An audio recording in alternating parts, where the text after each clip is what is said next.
Hola, bienvenidos de nuevo. Soy el doctor Carlos Waldo, soy especialista en medicina interna y este es mi canal Enseñando Medicina Interna.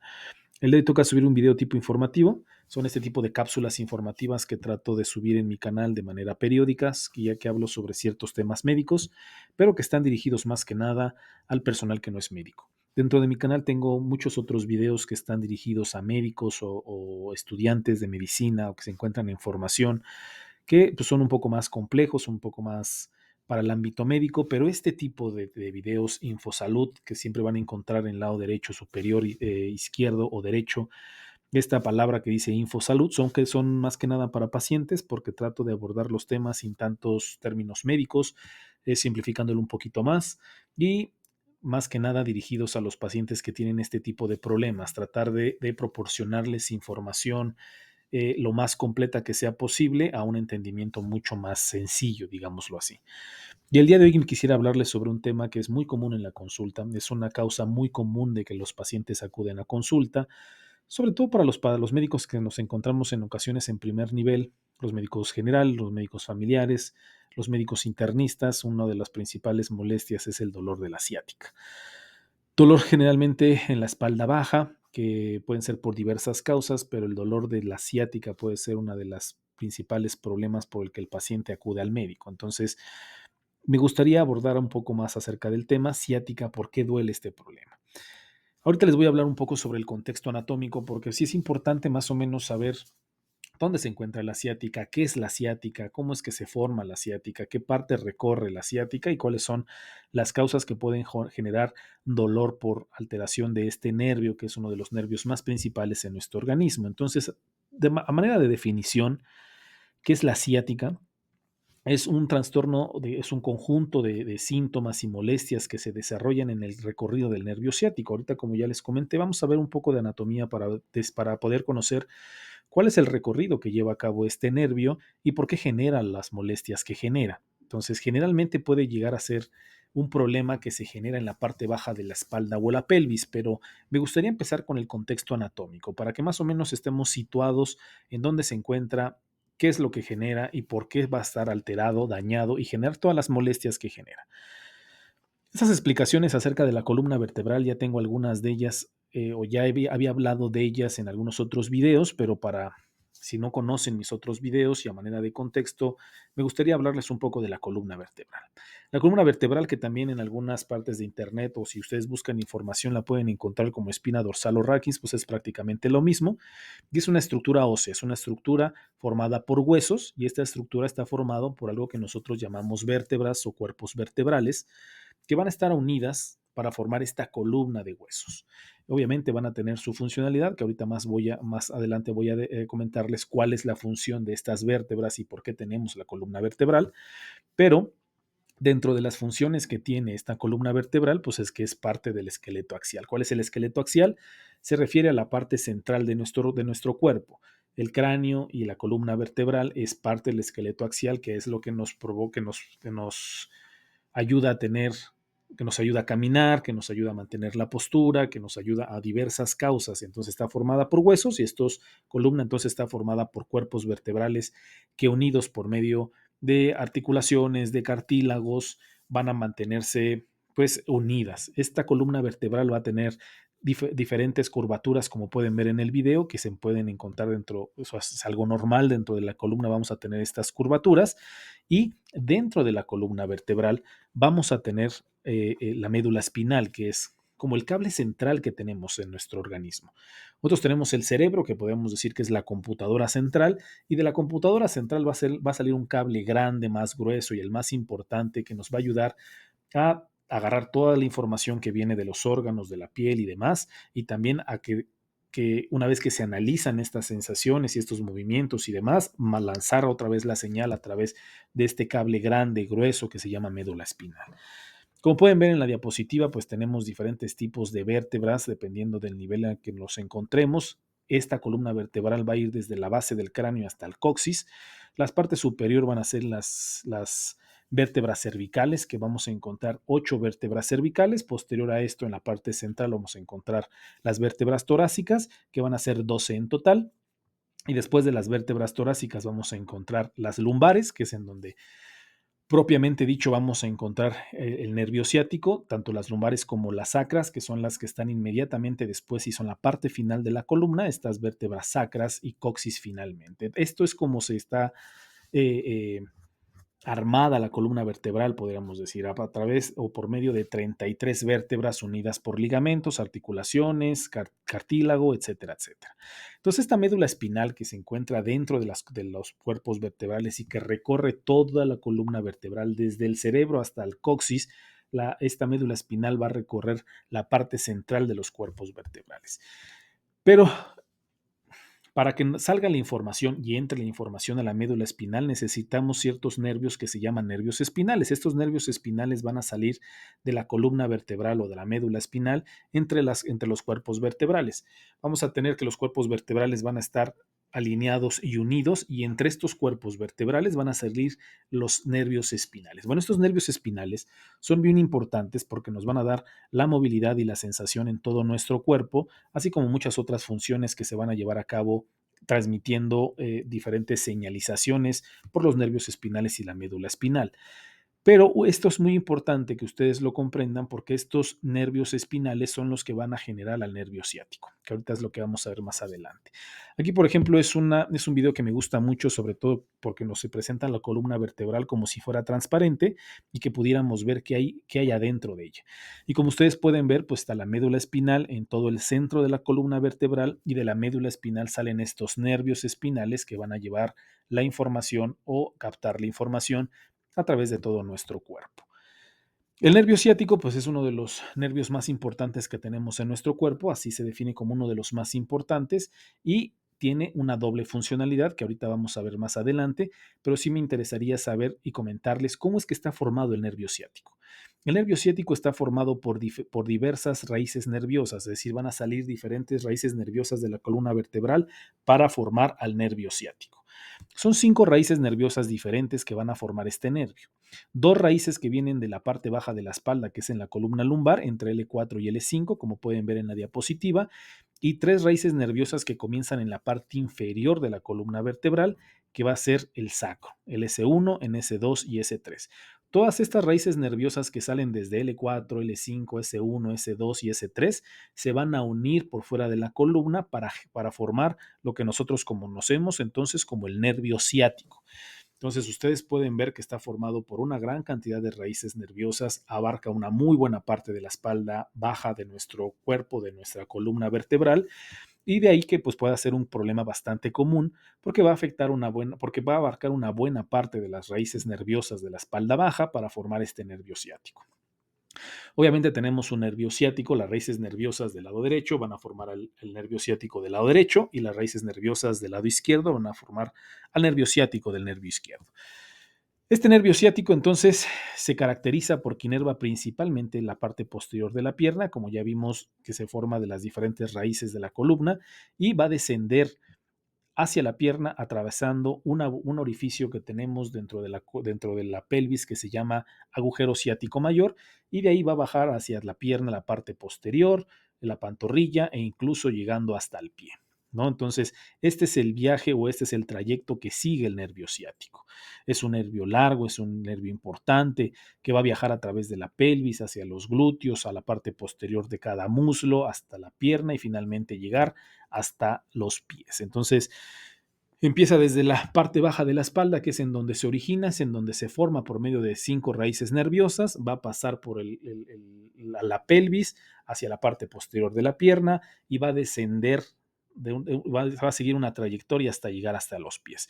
Es por eso que es un nervio, o es uno de los nervios más importantes que tenemos en nuestro cuerpo, y que diversas causas o diversos problemas van a generar algún tipo de alteración en el nervio, y de ahí viene el nombre de la ciática o pues, alteraciones del nervio ciático.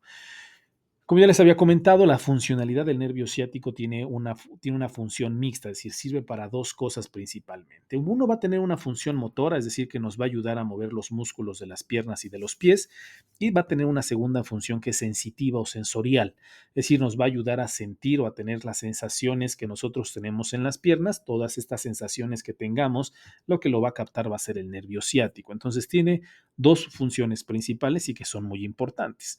Y esto del problema del nervio nervio ciático, este problema de la ciática, viene de mucho tiempo atrás. Dentro de las primeras personas que encontramos que nos hablan de este problema, encontramos incluso a Hipócrates.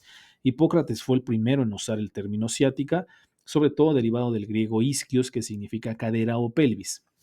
Este médico desde ese entonces asociaba este tipo de dolor que las personas presentaban como una afección o una lesión a nivel de la cadera, que pues bueno, no estaba tan equivocado en aquel momento, no era preciso, no nos hablaba sobre un nervio afectado, pero ya desde ese entonces se nos habla o se describe este tipo de problemas.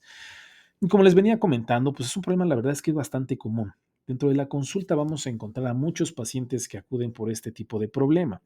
Estos son datos de Estados Unidos, pero nos hablan que aproximadamente el 40% de las personas en Estados Unidos van a experimentar este problema en algún momento de su vida. Es decir, casi la mitad de las personas que viven en Estados Unidos van a presentar un problema en algún momento de su vida,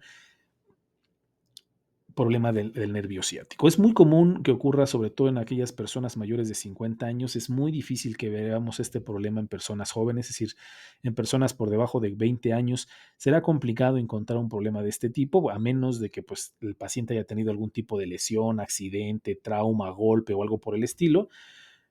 Sobre todo y muy común en los accidentes automovilísticos o caídas de alturas bastante importantes, pero fuera de eso que se presenten, esto es poco probable, no es muy común que encontremos a pacientes jóvenes con este problema. Les vuelvo a repetir, es un problema que encontramos mucho más en aquellas personas mayores de 50 años. No es una regla, pero es lo más común en la consulta. Pero ¿qué sucede? ¿Por qué se genera problemas en el nervio ciático?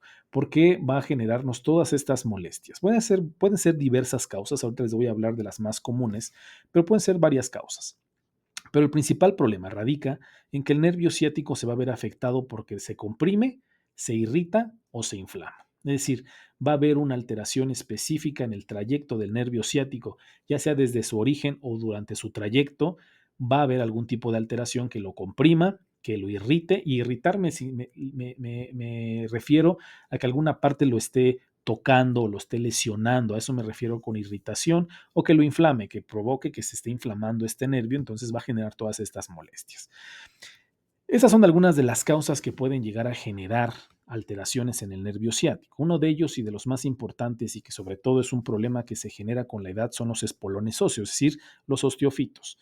Esos osteofitos no son otra cosa que protuberancias dentro del hueso. El hueso va a generar ciertas protuberancias que van a estar duras, que van a ser muy molestas y que se van a generar mucho en los cuerpos vertebrales, como son los que les estoy poniendo en la diapositiva. Son esta pequeña formación de huesos que finalmente van a terminar tocando al nervio ciático, a las raíces del nervio ciático que salen de la columna.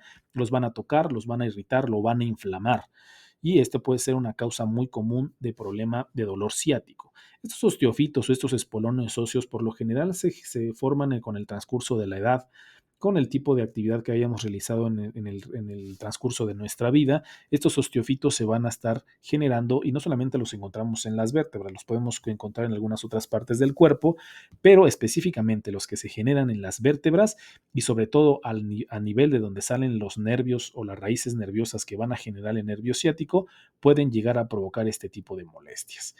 Otra situación que puede llegar a provocar alteraciones del nervio ciático son degeneración del disco intervertebral. ¿Qué son los discos intervertebrales? Recordando un poco de la anatomía que les dije, se recuerdan que tenemos los discos vertebrales alineados uno sobre otro para formar la columna vertebral, pero para que no estén chocando y para que no se apachurren los discos vertebrales, entre cada uno de ellos tenemos una estructura que es como de cartílago, cartilaginosa, que se va a encontrar justo entre cada una de las vértebras. En toda la columna vertebral, entre los discos, entre los cuerpos vertebrales, vamos a encontrar estos discos intervertebrales. Son cartilaginosos y nos van a ayudar como amortiguador, van a permitir que nuestra columna vertebral se movilice, van a ayudar para la flexibilidad, para la funcionalidad, e inclusive nos va a ayudar para proteger contra impactos, contra cargas excesivas que sometamos a nuestra columna vertebral. Pues bueno, estos discos intervertebrales, esa es su función. Sin embargo, con el paso del tiempo, conforme nosotros vamos creciendo, conforme vamos envejeciendo, y dependiendo de las actividades que hayamos hecho en nuestra vida, por ejemplo, aquellos cargadores o aquellas personas que durante toda su vida generaron una carga importante a nivel de nuestra columna, pues con el paso del tiempo, estos cartílagos o estos discos intervertebrales van a empezar a desgastarse. Entonces la amortiguación va a empezar a perderse y esta alteración va a generar que pues, se vean afectados los nervios que salen de la columna y específicamente en donde el disco está lesionado. Y esto va a generar irritación o va a tocar al nervio, a los nervios que salen de la columna y generar a su vez pues este tipo de problemas como del nervio ciático. Otros problemas que se pueden generar dentro de los discos intervertebrales son las hernias discales, las hernias de estos discos. En lugar de que se encuentren perfectamente alineados entre cada una de las vértebras, puede salirse una pequeña porción del disco, eso se le llama hernia. Y esta hernia o esta porción del disco que se sale de los cuerpos vertebrales también puede llegar a tocar, lesionar e irritar los nervios que salen de la columna y que también puede ser una de las causas frecuentes de daño al nervio ciático. ¿Qué otra cosa? Estenosis espinal lumbar. Se recuerdan que dentro de los cuerpos vertebrales hay un orificio por donde pasa la médula espinal, que es este cable grande que viene del cerebro. En la región lumbar puede llegar a este orificio a hacerse más pequeñito. A eso se refiere con estenosis. Estenosis significa que este orificio que se encuentra dentro del cuerpo vertebral se haga más pequeñito, se cierre. Al cerrarse genera pues, alteraciones y irritación de la médula espinal y sobre todo de los nervios que salen de esta, y una de ellas puede ser a nivel de la región lumbar. Y en la región lumbar, como salen las raíces que van a generar el nervio ciático, también pueden verse afectados y generar este problema a nivel de la ciática. Otro tipo de problema es la espondilolistesis. La espondilolistesis no es otra cosa que los cuerpos vertebrales, en lugar de estar alineados, se mueven de su lugar. Puede haber diferentes tipos de grados, como les pongo en las diapositivas, que solo puede ser una pequeña salida de su lugar hasta ser prácticamente salirse por completo de su lugar. Va a haber diferentes tipos de grados y obviamente este desajuste o este desalineo de la columna puede provocar irritación de los nervios que salen de ella, obviamente. Sin embargo, sí es importante, estas son de las principales causas que van a generar daños en el nervio ciático, pero no son las únicas. Puede haber diversas causas, como ya les había comentado. Por ejemplo, si nosotros tenemos un accidente, un golpe, un trauma a nivel de esa zona, a nivel de la zona lumbar y que afecta la región donde salen los nervios, también vamos a tener problemas de ciática. Digo, estos son de los más comunes, estas 6 causas que les puse, pero también por traumatismo o por golpe puede estar afectado. Aquellos pacientes que tengan algún tipo de fractura vertebral por cualquier motivo, esta fractura vertebral pues puede dañar los nervios que salen de la columna. Pacientes que tengan cáncer y que tengan metástasis hacia la columna vertebral también pueden llegar a tener este tipo de problemas. Infecciones a nivel de la médula espinal o de la columna vertebral también pueden provocar estos problemas, que son causas menos comunes, que son un poco más raras, pero que también pueden afectar al nervio ciático. Entonces, a lo que quiero llegar es que todo aquel problema que afecte la salida de los nervios que generan el nervio ciático o que alteren o que afecten el curso del nervio ciático, lo irriten, lo inflamen, lo lastimen, también pueden generar este tipo de problemas. Inclusive, no solamente lo que sale propiamente dicho de la columna vertebral, sino que también por en su trayecto. Por ejemplo, si se ve afectado el orificio por donde sale de la pelvis y este orificio se ve alterado y comprime el nervio, también puede ser causa de nervio ciático. En fin, todas aquellas cuestiones o aquellas enfermedades o problemas médicos que afecten desde su salida o en su trayecto al nervio ciático pueden generar todo este tipo de molestias. ¿Y cuáles son las molestias? El principal problema y el principal molestia por la que el paciente acude al médico es el dolor. Y el dolor es típicamente tipo ardoroso, como tipo descarga eléctrica o una molestia intensa, que puede ser desde la parte baja de la espalda, así en la región lumbar, pueden ser los glúteos, en la parte posterior del muslo, en la pantorrilla o incluso en el pie. Los pacientes pueden describirlo como un dolor que empieza en la espalda baja y que puede irradiarse, es decir, viajar este dolor hacia a través de la pierna en la parte posterior. Hay algunos pacientes que solamente tendrán dolor en la parte baja de la espalda, algunos pacientes que solo tendrán dolor en el glúteo, algunos pacientes en la parte posterior de la pierna, pero generalmente ese es como la zona en donde va a estar presentando dolor el paciente. Va a haber varias situaciones que pueden llegar a que el dolor se dispare, es decir, que se incremente, que el paciente puede estar bien y que el dolor se dispare o el dolor empiece a presentarse, sobre todo en aquellos pacientes se refieren que si están mucho tiempo sentados y al ponerse de pie pueden generar un dolor muy importante. Si el paciente está acostado boca abajo puede generar dolor importante. En ocasiones el paciente estornuda, si el paciente tose, si el paciente dobla la pierna, puede experimentar el dolor. Puede ser unilateral, es decir, solamente en una pierna, que es la presentación más común, es decir, que solamente duela en una de las piernas. Es muy raro y es poco común que se presente de manera bilateral o en las dos piernas. Puede suceder, sí, sí puede suceder, no es lo más común.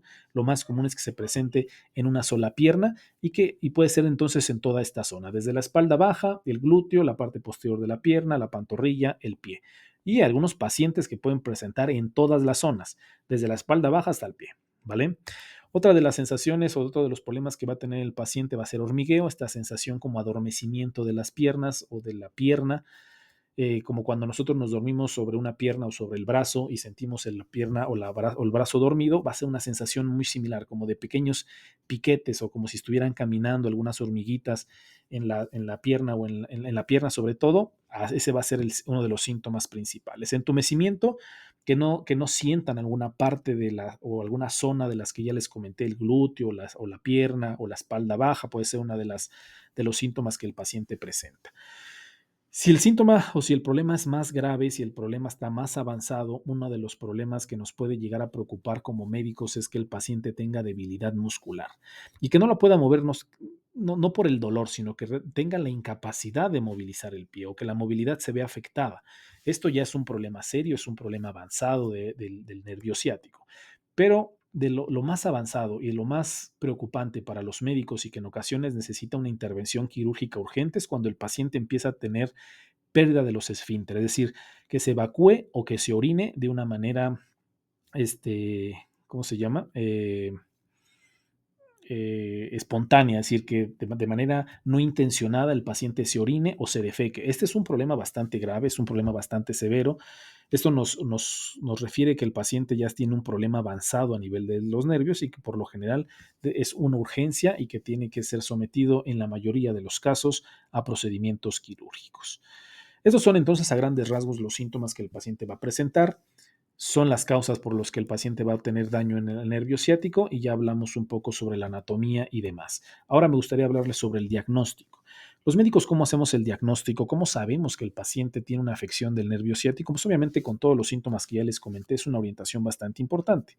Sin embargo, como en cualquier enfermedad, como en cualquier tipo de problema de salud que el paciente presente, siempre se necesita hacer un interrogatorio muy extenso, muy completo para poder saber las condiciones clínicas del paciente.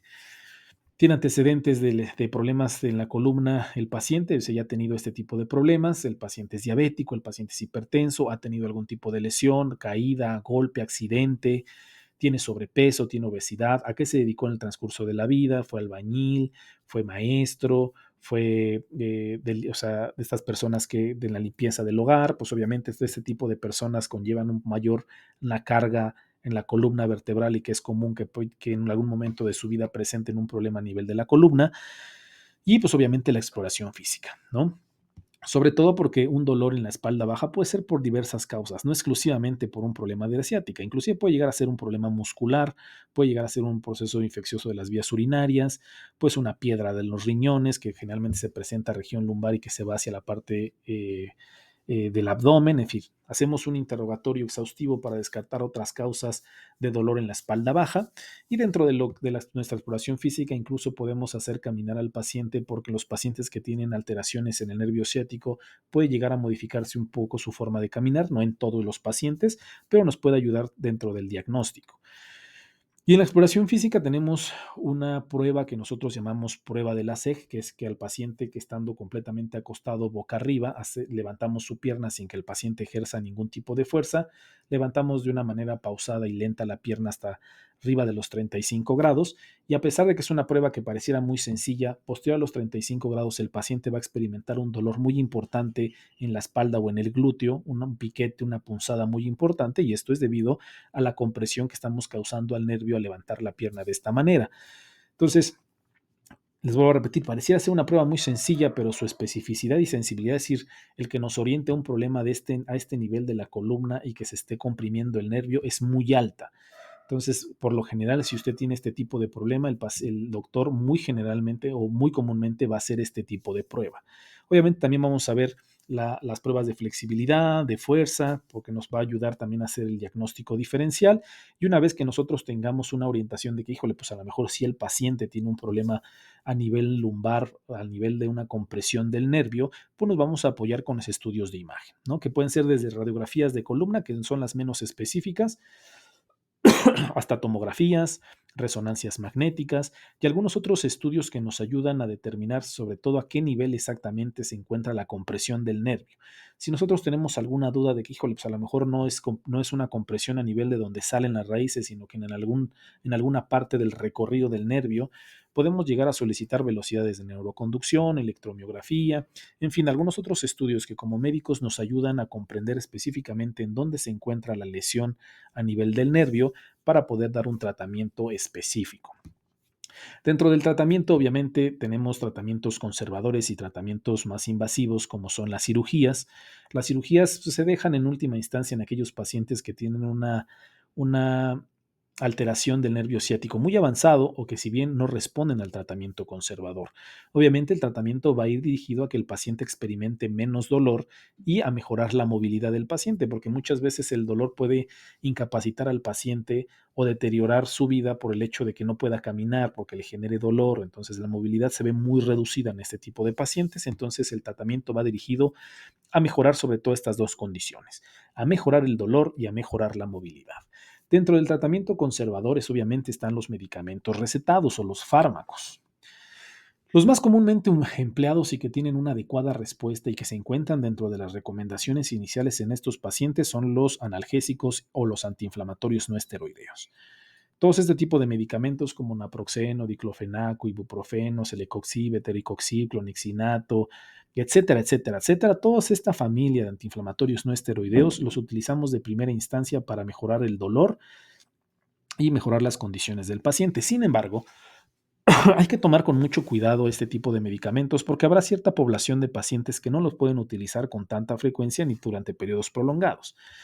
Adultos mayores, sobre todo o que podemos provocar daño renal, podemos provocar alteraciones gastrointestinales, porque este tipo de medicamentos pueden provocar gastritis y úlceras gástricas con mucha regularidad. En adultos mayores con hipertensión y con diabetes, si los usamos durante periodos prolongados, podemos provocar daño renal irreversible. Podemos provocar en aquellos pacientes hipertensos descontrolados que se descontrolen aún más. Es decir, habrá pacientes que podamos utilizar con seguridad y durante periodos prolongados este tipo de fármacos, pero siempre y cuando sea bajo vigilancia médica y que estar monitoreando los efectos secundarios que estos fármacos puedan tener. Son una muy buena opción, pero habrá algunos pacientes que no los podamos utilizar con tanta frecuencia ni durante periodos tan prolongados como quisiéramos, porque este tipo de dolores o este tipo de problemas necesitan tratamientos por periodos prolongados, por varios días para tratar de que el paciente presente mejoría. Entonces, algunos serán candidatos, algunos no serán candidatos, y todos aquellos pacientes que sean candidatos tienen que estar bajo una supervisión médica y monitoreando todos los efectos secundarios que pueden presentar. Hay algunos otros fármacos que podemos utilizar como relajantes musculares o inclusive hay algunos estudios que han demostrado que otros fármacos que no son específicamente para el dolor, como son medicamentos antidepresivos tricíclicos o medicamentos anticonvulsivos que su nombre propiamente dicho para qué fueron creados, se han hecho estudios que para cierta parte o cierta población de pacientes con este problema pueden tener mejoría, sobre todo en aquellos pacientes que no podemos utilizar los antiinflamatorios durante periodos prolongados. Estos medicamentos pueden ser una opción para el dolor y para la movilidad del paciente. Obviamente, todo, les vuelvo a repetir, todo bajo una supervisión médica. Siempre en estos videos les hago un especial énfasis en que toda la información que les proporciono en estos videos no los pongan en práctica ustedes, no empiecen ustedes antiinflamatorios no esteroideos, analgésicos o relajantes por cuenta propia, siempre tienen que estar indicados, vigilados y supervisados por un médico especialista o su médico de confianza. Además de los fármacos que podemos utilizar en los pacientes con este problema, se encuentra la fisioterapia. Obviamente también tiene que estar proporcionada por un especialista, por un terapeuta que esté eh, avalado y que tenga experiencia en este tipo de pacientes, porque se ha demostrado que ayuda mucho a mejorar el dolor, sobre todo porque la fisioterapia nos ayuda a reducir la presión sobre el nervio. Hay varias opciones dentro de la fisioterapia, sobre todo se pueden poner actividades de bajo impacto como caminar, nadar, hacer aeróbicos acuáticos. Les ayudan a saber cuáles son las posturas que tienen que seguir, cómo cargar las cosas, en fin, varias cuestiones que nosotros llamamos higiene de la columna vertebral, es decir, aquellas cuestiones que hacemos al día que en ocasiones las hacemos mal, que nos encorvamos mucho, que no tenemos una buena postura, que dormimos de una manera equivocada, en fin, varias cuestiones que pueden ayudarnos a corregir con la fisioterapia. Otro tipo del manejo conservador pueden llegar a ser cuando el paciente tiene alguna contraindicación o no respondió a los analgésicos antiinflamatorios o fisioterapia, puede ser las inyecciones en la columna vertebral. Se pueden llegar a inyectar corticosteroides directamente en la columna vertebral. Estas son situaciones o procedimientos que hacen los especialistas, que en este caso sería el ortopedista. El ortopedista puede darle más información al respecto, ampliar un poco más cuál es este tipo de tratamiento, ¿no? Pero es una de las opciones que tenemos en los pacientes. Y hoy en día se está poniendo muy en moda algunos otro tipo de terapias alternativas que también ha demostrado que mejoran este tipo de molestias en los pacientes, como cuáles yoga, acupuntura, mindfulness, algún otro tipo de procedimientos alternativos se pueden ayudar mucho a este tipo de pacientes y que en ocasiones pues no perdemos nada con intentarlo en vías de mejorar los dolores en el paciente. La terapia de los masajes también es una opción, es decir, el paciente cuando tiene problema de ciática, como ya les había comentado, habrá ciertas posturas o habrá ciertos movimientos que se desencadenen el dolor o que inicien el dolor. Entonces el paciente va a tener ciertas posturas que va a adoptar para no tener dolor, como que se encorva, como que se pone de ladito. Entonces, estas posiciones forzadas durante periodos prolongados puede hacer que los músculos que se encuentran en la zona estén contracturados todo el tiempo. Y esta contractura puede incrementar, o sea, aparte del dolor de la ciática, la contractura muscular puede provocar pues todavía más dolor. Entonces, por eso los relajantes musculares y la terapia de masajes pueden ayudar sobre todo a esta situación en específico, a esta contractura muscular que el paciente desarrolló por mantener una postura no del todo natural y que generar contractura constante en los pacientes. En aquellos pacientes en los que no responden a la terapia farmacológica, fisioterapia, alternativas, inyecciones, que no funcione o si de plano el paciente tiene un problema ya muy avanzado, el paso a seguir sería un manejo quirúrgico. No se recomienda la cirugía de primera instancia a menos que haya síntomas que indiquen que se está provocando un daño muy, muy grave en el nervio o que el problema ya está muy, muy avanzado. Entonces siempre va a estar la opción de la cirugía, sin embargo, no es de primera instancia, de primera línea. Hay ciertos pacientes que serán candidatos como los que ya les comenté.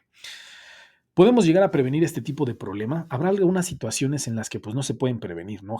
Cuando el paciente tiene un traumatismo, un golpe, una infección en la zona, pues obviamente no se pueden prevenir, pero este tipo de alteraciones en los que se generan osteofitos o que se generan hernias discales o degeneración del disco, que por lo general son por pues, malos hábitos que nosotros tenemos, se pueden llegar a prevenir.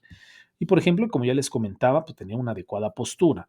Muchos de nosotros nos encorvamos al caminar, al estar en la computadora, inclusive para dormir, tenemos una muy mala postura, entonces tenemos que aprender a que la postura de nuestra columna vertebral tenemos que corregirla de una manera pues inmediata.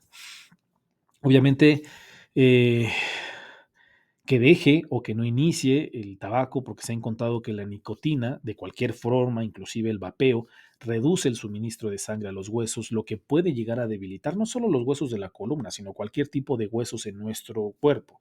Y pues puede llegar a provocar que se presenten este tipo de alteraciones a nivel de la columna y alterar el nervio ciático. Entonces, una de las principales prevenciones es que el paciente no fume o si usted está fumando, dejar de fumar. Mantener un peso saludable, porque obviamente si nosotros tenemos sobrepeso o tenemos obesidad, la carga que nosotros le generamos a nuestra columna es mucho mayor que una persona que está en su peso. No es lo mismo cargar, no sé, 40, si uno mide unos 70, nuestros 70 kilos, así mide unos 70, cargar pues 100 kilos. El peso que se va a llevar a cabo dentro de la columna vertebral va a ser significativo y que con el paso del tiempo tendrá repercusiones. Y dentro de estas repercusiones puede ser, pues obviamente, alteración del nervio ciático. Dentro de todo esto, pues obviamente mantenernos activo, no ser sedentarios. La actividad física puede ser desde estiramiento físico, entrenamientos de fuerza, aeróbicos, cardiovascular. Mantenernos activos durante el transcurso de nuestra vida siempre será una buena opción para muchas enfermedades, para prevenir diabetes, prevenir hipertensión, y ya vimos también que para llegar a prevenir algún tipo de alteración a nivel de la columna. Y obviamente en los adultos mayores o en los adultos, el hecho de presentar caídas, golpes, accidentes, pues pueden poner en riesgo, en mucho riesgo que el paciente presente a nivel de la columna, no solamente a nivel del nervio ciático, sino a cualquier parte de la columna vertebral, aunque la más comúnmente afectada es la columna lumbar. Entonces, sí tenemos que prevenir y hacer todo lo posible por evitar caídas o accidentes que pongan en riesgo pues las estructuras vertebrales y que puedan llegar a afectar y tener repercusiones a nivel del nervio ciático o a nivel de cualquier nervio, ¿no? Entonces, eso es a grandes rasgos lo del nervio ciático. Quería hacer o abarcar, como generalmente hago en mis videos que son dirigidos a los pacientes, tratarles de hablar un poco del contexto, y el contexto me refiero, pues que las estructuras anatómicas, que a los nervios, que dónde se encuentra, que cómo funciona, porque si nosotros no entendemos a veces, o si no nos hablan sobre las cosas básicas de la situación o de la enfermedad y empezamos o hablamos directamente de la enfermedad, en ocasiones nos podemos llegar a perder. Entonces, siempre me gusta hacer un contexto anatómico, un contexto fisiológico, un contexto de lo que estamos hablando para después entrar de lleno a la enfermedad. Espero que sea de su agrado, espero que no los haya confundido, que no les haya mareado tanto con la información que les estoy dando. Creo que me parecía importante hablarles sobre la columna vertebral, la médula espinal, de dónde sale el nervio ciático, cómo se forma el nervio ciático, cuál es su trayecto, porque entendiendo estas cuestiones básicas, pues las enfermedades y lo que afecta al nervio ciático se puede entender un poquito mejor, se puede entender con mucho más facilidad. Entonces, espero que sea de su agrado. Muchísimas gracias a todas las personas que me siguen. Muchísimas gracias por dedicarme un ratito de su tiempo para ver mis pláticas. Todos estos videos son solamente en pos de que usted conozca su salud, que pueda prevenir estas enfermedades y que pueda obtener información rápida y sencilla de las enfermedades que usted padece, le preocupan o que algún familiar tiene, para poderlas comprender mucho mejor. La información es poder, y entre más información nosotros tengamos de nuestro cuerpo, de las enfermedades, pues más podemos hacer para prevenirlas o para tratarlas, y creo que esa es la finalidad de los videos, que usted esté en conocimiento pleno de su cuerpo, cómo funciona, cuáles son las enfermedades que pueden atacarlo, para que nosotros tengamos las herramientas para prevenirlas. Espero que sea de su agrado. Muchísimas gracias a todos. Déjenme un like, déjenme un comentario. Cualquier comentario de agradecimiento, de enojo, de molestia, de reclamo, lo que ustedes quieran, déjenme un comentario, compártanlo las personas que crean que pueden ser beneficiadas por este tipo de información. Y pues nada, muchísimas gracias a todos y nos vemos en el próximo video.